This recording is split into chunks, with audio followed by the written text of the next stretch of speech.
నమస్తే friends, welcome to ARK talks.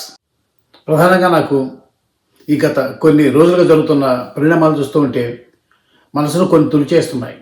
అవి ఏమిటి అంటే, దేశంలోని ఆ మాటకు వస్తే అంతర్జాతీయంగా ఉన్న ప్రతి సమస్యను మాన్యశ్రీ ప్రధాని నరేంద్ర మోడీ గారే పరిష్కరించాలి. అవి ఒక్కడ ఎంత విసుగులైనప్పటికీ కూడా ఆయన ఒక్కడు ఎన్నెన్ని చక్కదిద్దగలుగుతాడు. అయితే రెండవది, నరేంద్ర మోడీ అంతటి వాడు చెప్పినా సరే ఆయన ఆదేశాలను, ఆయన సూచనలను పక్కన పెట్టి ఆయన కళ్ళకు కూడా గందరగట్టే సాహసానికి ఆయన ముందు అతి వినయంగా నడుము ఉంగిపోయేలా సాష్టాంగ ప్రణామాలు చేయడం తప్ప ఇవి అన్నీ చేస్తున్న నాయకులు ప్రయత్నిస్తున్నారా? ఆయన కళ్ళకు గంతలు కడుతున్నారా? 3, ఎడాపెడా నేతలు ఈ మధ్యకాలం వినియోగిస్తున్న చార్టర్డ్ ఫ్లైట్స్, ప్రత్యేక విమానాలు, చాపర్స్, హెలికాప్టర్, వీటన్నిటి వల్ల ఏమి ఇంధనం ఖర్చు అవడం లేదా? అవి కేవలం నీళ్లతోనూ లేదా గాలితోనూ నడుస్తున్నాయా? ముందుగా చూస్తే గత 10 రోజుల నుంచి ప్రధానమంత్రి నరేంద్ర మోడీ దేశ భద్రత, దేశాన్ని రక్షించాలన్న దృఢ సంకల్పంతో మనందరికీ కూడా, దేశ ప్రజలందరూ కూడా ఏ రంగాల్లో పొదుపు పాటించాలో, ఏమేమి చేయొచ్చో, ఏమేమి చేయకూడదో, డూస్ అండ్ డోంట్స్ అంటాం ఇంగ్లీష్లో, అవన్నీ కూడా చక్కగా వివరంగా చెప్పారు. అందుకు ధన్యవాదాలు. ఆయన ఏమన్నారు? ఇంధనం పొదుపు చేయండి. ఇంధనం ఎందుకంటే బయట నుంచి మనం కొనుక్కుంటాం కాబట్టి ఆయిల్, పెట్రోల్ ఇవన్నీ కూడా ఈ గల్ఫ్ యుద్ధం వల్ల దేశం చాలా క్లిష్ట పరిస్థితులను ఎదుర్కొంటుంది. సప్లై చైన్స్ అన్నీ ఆగిపోయి తెగిపోయి, ఇందువల్ల మనం ఫ్యూయల్ సాధ్యమైనంత తక్కువగా వినియోగించి పొదుపు చేసి దేశ ప్రజలందరూ, ఆయన ఏమన్నా ఒక్కరి ఉద్దేశం చెప్పలేదు, దేశ ప్రజలందరూ కూడా ఫ్యూయల్ని పొదుపు చేయమన్నారు. వంట నూనెలను తక్కువగా వాడుకోమన్నారు.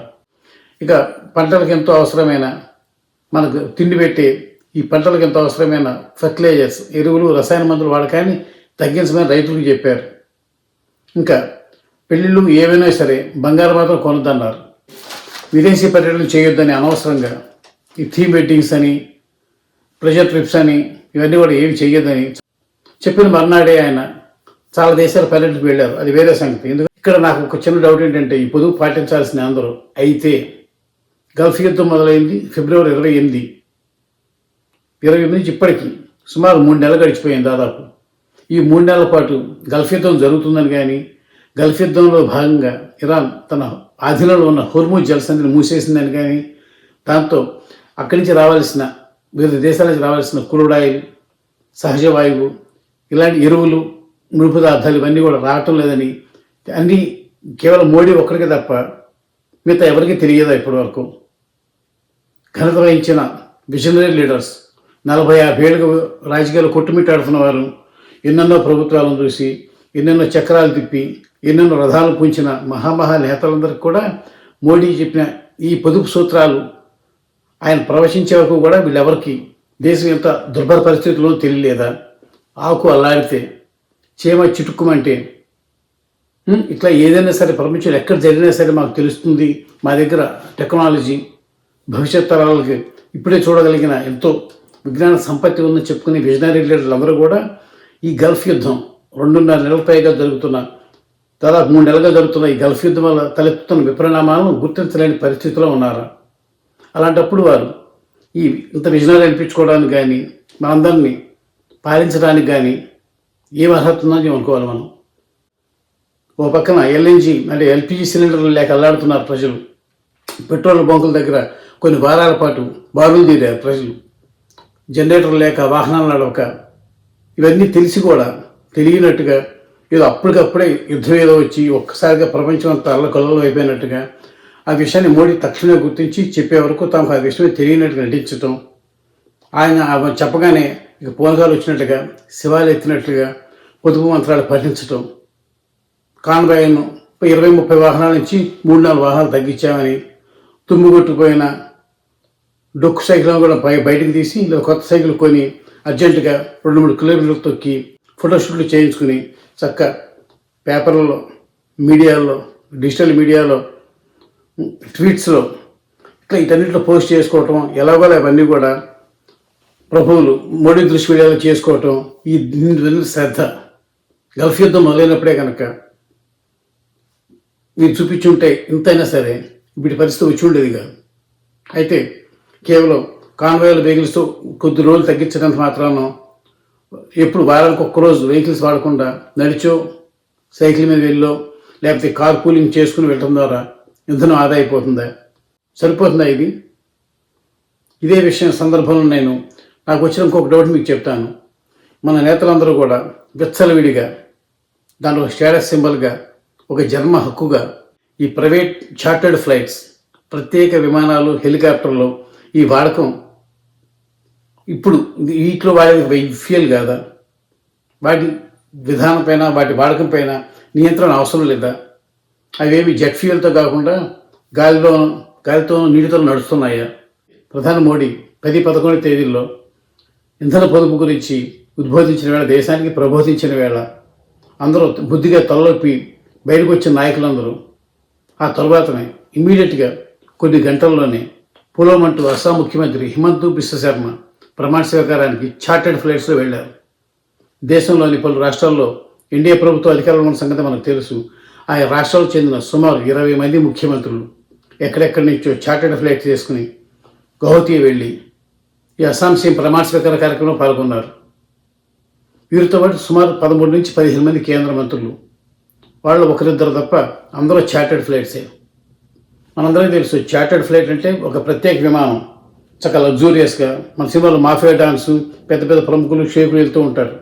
అలాంటి వాహనాల్లో హాయిగా కొలువు తీరి వేరెవరితో పొత్తు లేకుండా చక్కగా వ్యక్తిగత సేవలు అందించే ఎయిర్ హోస్టెస్ వీళ్ళందరూ ఉండగా హాయిగా ఇంట్లో డ్రాయింగ్ రూమ్లో కూర్చుని ఆయా ప్రదేశాలకు వెళ్ళి వాలి అక్కడ కాసేపు గడిపి మళ్ళీ చార్టర్డ్ ఫ్లైట్స్లో రావటం. అయితే చూడటానికి ఇదంతా హాయి కంఫర్టబుల్గా బ్రహ్మాండంగా ఉంటుంది. కానీ ఈ చార్టర్డ్ ఫ్లైట్స్ అనేది చాలా చాలా చాలా కాస్ట్లీ అఫైర్. కేవలం వాటి అద్దె రూపంలోనే కాదు, అవి వెచ్చించే వాడే వాహనం ఇంధనం కూడా ఎంతెంతో ఖరీదైంది. ఒక చార్టర్డ్ ఫ్లైట్ మన సీఎంలు, మన సీఎం కూడా, మన బాబులు చంద్రబాబు కానీ, డిప్యూటీ సీఎం పవన్ కళ్యాణ్ కానీ, మంత్రి నారా లోకేష్ కానీ, ఇంకా ఎంతరెందరో మంత్రులు, అధికారులు వాడుతున్న ఈ చార్టర్డ్ ఫ్లైట్స్ చాలా వరకు గంటకి సుమారు 2000 లీటర్ల ఇంధనాన్ని వాడతాయి. వీటి అద్దె రోజుకి సుమారు 30 లక్షల రూపాయలు ఉంటుంది. అలా ఇంతమంది ముఖ్యమంత్రులు ఒక్కొక్క చార్టర్డ్ ఫ్లైట్కు గంటకు 2000 లీటర్ల జెట్ ఫ్యూయల్ ఖర్చు వాడే ఈ చార్టర్డ్ ఫ్లైట్స్ని వేసుకుని 20 మంది ఎన్డీఏ పాలిత ముఖ్యమంత్రులు గౌహతి వెళ్ళారు. 13 మంది కేంద్ర మంత్రులు ఢిల్లీ తదితర ప్రాంతాల నుంచి గౌహతి చేరుకున్నారు.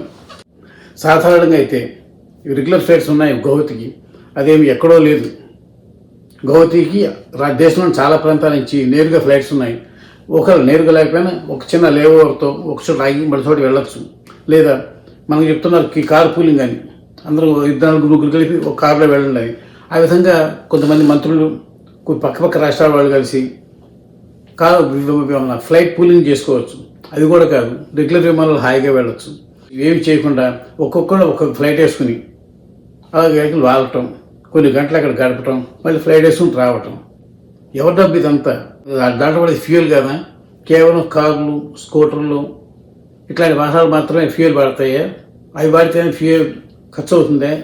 ఈ చార్టర్ ఫ్లైట్స్ వాడేది ఫ్యూయల్ కదా, కొన్ని వదిలేసేయండి. ఇట్లా అధికార కార్యక్రమాలు, ప్రమాణ స్వీకారాలు వీటన్నిటికీ కాకుండా మన రాష్ట్రంలో ప్రత్యేకించి ఫ్యామిలీలు హైదరాబాద్లో ఉంటాయి. ముఖ్యమంత్రి, డిప్యూటీ ముఖ్యమంత్రి, మంత్రి నారా లోకేష్, ఇంకా చాలామంది ఫ్యామిలీస్, వీళ్ళలో చాలామంది. అక్కడ ప్రతిపక్ష నాయకుడి కుటుంబం ఎక్కువగా బెంగళూరులో ఉంటుంది, జగన్ కుటుంబం. వీరందరూ కూడా ఇప్పుడు చుట్టూగా ఒక వారంలో 5 days a week లాగా రావటం, శుక్రవారం రాత్రికో అట్లా హైదరాబాద్ వెళ్ళిపోవటం, మళ్ళీ సోమవారం పొద్దున ఇటు రావటం. ఇదంతా రెగ్యులర్ ఫ్లైట్స్ చేయొచ్చు. లేదా హాయిగా బై రోడ్డు వెళ్ళొచ్చు. బై రోడ్డు వెళ్ళటం క్షేమం కాదనుకుంటే రెగ్యులర్ ఫ్లైట్స్ బోల్డ్ ఉన్నాయి విజయవాడ నుంచి. ఆయన మీరు ఎవరు వాడరు.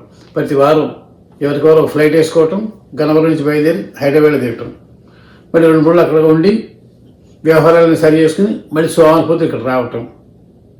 సేమ్ ఎంప్లాయీస్కి, సచివాలయంలో పనిచేసే ఎంప్లాయీస్కి, మన రాష్ట్రంలో ఉండే చాలామంది ముఖ్యమంత్రులు సహా చాలామందికి 5 days వీక్లా ఉంది ఇది ఆంధ్రప్రదేశ్లో ఉండటం. ఇవన్నీ కూడా ఈ వారే ప్రత్యేక వాహనాలకి ప్రత్యేక విమానాలకి, ప్రత్యేక హెలికాప్టర్లకి ఖర్చు ఎవరు భరిస్తున్నట్టు, వాటికి అయ్యే ఇంధనం ఎంత వృధా అవుతున్నట్టు. ఇదేనే కాదు, పక్కపక్కనే ఉన్న ఊళ్ళకు కూడా పర్యటన చేయాల్సి వస్తే ఆ కాస్త దూరాలకు కూడా బై రోడ్డు వెళ్లకుండా రోడ్డుపై వెళ్తే గోతులు తెలుస్తాయి, గుంటలు తెలుస్తాయి, జనాలు కనపడతారు, క్షుద్రమైన మానవులు కనపడతారు, సమస్యలు చెబుతారు. ఇవన్నీ ఉంటాయి కాబట్టి గొడవ లేకుండా చిన్న చిన్న దూరాలకు 15-20 కిలోమీటర్లు కూడా హెలికాప్టర్స్ని అక్కడ వాడటం, మళ్ళీ ఇక్కడికి రావటం, ఇంత ఎవరి డబ్బు ఇది?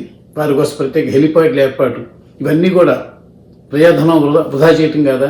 దుర్వినియోగం చేయటం కాదా? విజనరీ పేరిట ఇంతింత ఖర్చు, ఇంతింత నివారించదగిన ఖర్చును చేసే హక్కు ప్రజాప్రతినిధులకు ఉందా?